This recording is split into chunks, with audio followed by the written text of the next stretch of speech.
Hello friends, good morning. आइए आपका अपना चैनल ज्ञानोदयम में आपका स्वागत है। आज हम बात करने जा रहे हैं चौथी औद्योगिक क्रांति का अर्थात फोर्थ इंडस्ट्रियल रेवोल्यूशन के बारे में। तो आइए स्टार्ट करते हैं।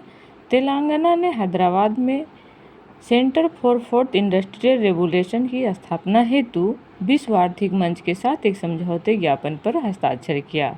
तो पीटी पॉइंट ऑफ व्यू से दो क्वेश्चन यहाँ महत्वपूर्ण हो जा रहा है कि चौथी औद्योगिक क्रांति की स्थापना कहाँ की जा रही है। तो तेलंगाना के हैदराबाद में, और किसके साथ समझौता की गई है, तो विश्व आर्थिक मंच के द्वारा। अब हम जानने का प्रयास करेंगे कि चौथी औद्योगिक क्रांति के बारे में कुछ संक्षिप्त जानते हैं कि इसका इतिहास क्या रहा। यह शब्द 2016 में विश्व आर्थिक मंच के संस्थापक क्लाउस श्वाब द्वारा प्रयुक्त किया गया था। 4IR का अर्थ है कृत्रिम बुद्धिमत्ता, एडिटिव मैन्युफैक्चरिंग, आभासी वास्तविकता और इंटरनेट ऑफ थिंग्स जैसी नई प्रौद्योगिकियों के सहयोग से विनिर्माण उद्योग का डिजिटल में परिवर्तन करना है। इसका उपयोग स्मार्ट फैक्ट्रियों की अवधारणा को संदर्भित करने के लिए किया जाता है, जो पूरी तरह साइबर भौतिक सिस्टम से जुड़े होते हैं और जिनमें भौतिक एवं डिजिटल पहलुओं भी एक दूसरे से जुड़े होते हैं। तो ये रहा कि हम थोड़ा सा संक्षिप्त में जानने का प्रयास किए चौथी औद्योगिक क्रांति के बारे में।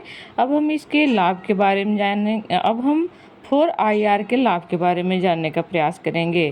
तो एक करके देखते हैं। जो प्रथम था वो मशीनीकरण, जल शक्ति, भाप और इंजन पर आधारित था। दूसरा था बड़े पैमाने पर उत्पादन, असेंबली लाइन और विद्युतीकरण पर आधारित था। तीसरा औद्योगिक क्रांति का चरण था वो कंप्यूटर और ऑटोमेशन पर था। और चतुर्थ जो है वो साइबर फिजिकल सिस्टम पे है।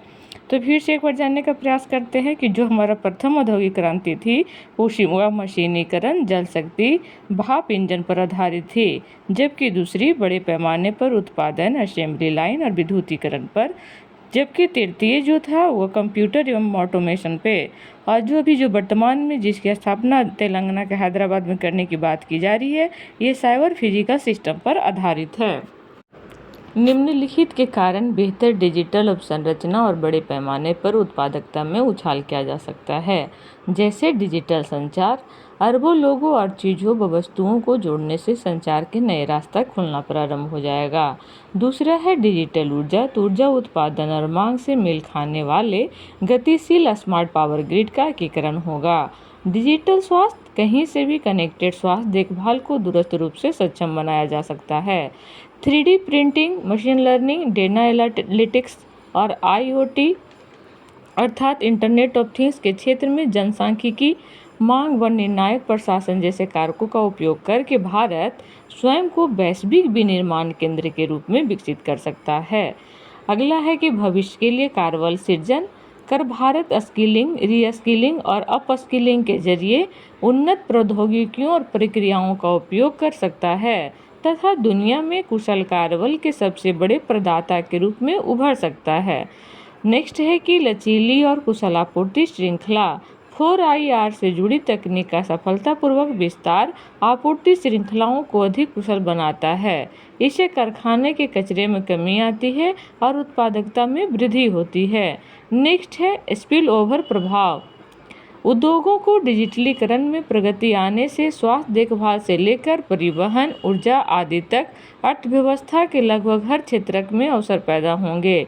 इससे मूल्य श्रृंखला में व्यवसायों, उपभोक्ताओं और हितधारकों के लिए उत्पादों और सेवाओं की आसान पहुंच संभव होगी।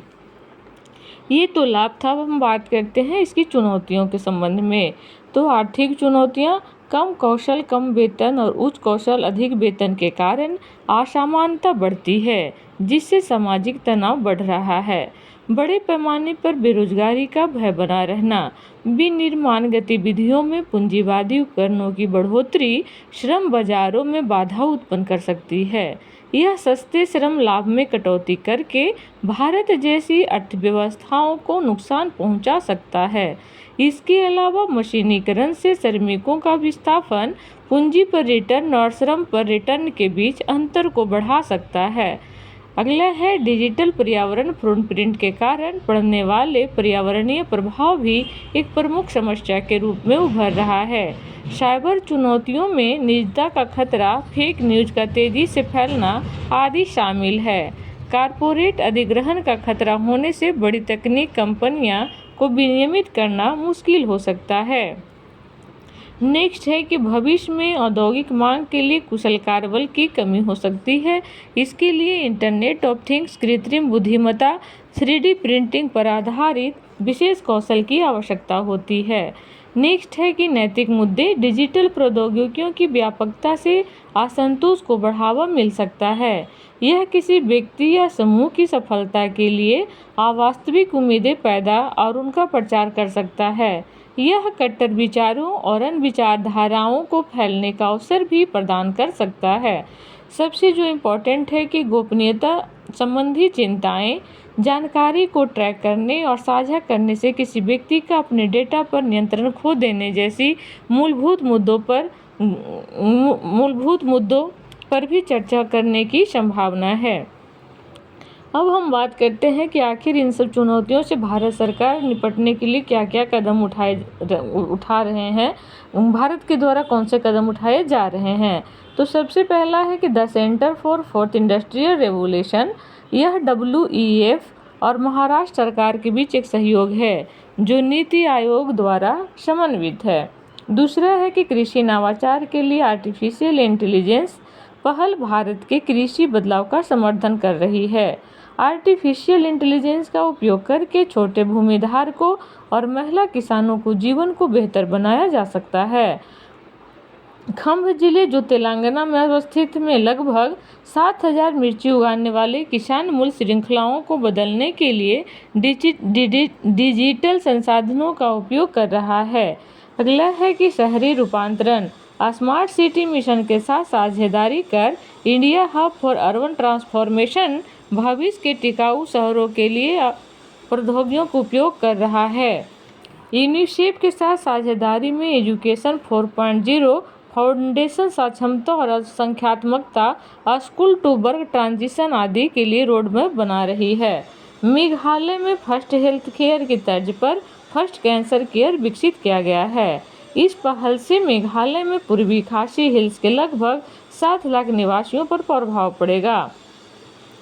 Smart advanced manufacturing and rapid transformation hub उद्योग भारत 4.0 भारी उद्योग मंत्रालय की एक पहल है।